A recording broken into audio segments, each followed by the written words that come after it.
बिस्मिल्लाहिर्रहमानिर्रहीम। सही बुखारी हदीस नंबर 632। नाफे ने बयान किया कि अब्दुल्लाह बिन उमर रज़ियल्लाहु ताला अन्हु ने एक सर्द रात में मकाम ज़जनान पर अजान दी, फिर फरमाया कि लोगों अपने अपने ठिकानों में नमाज पढ़ लो।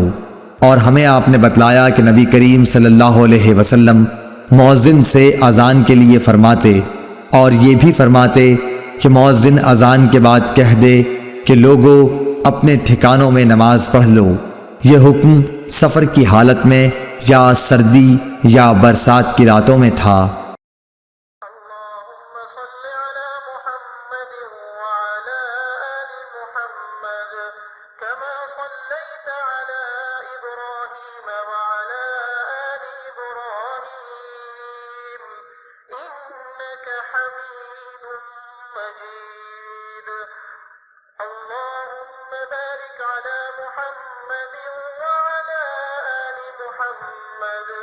كما باركت على إبراهيم وعلى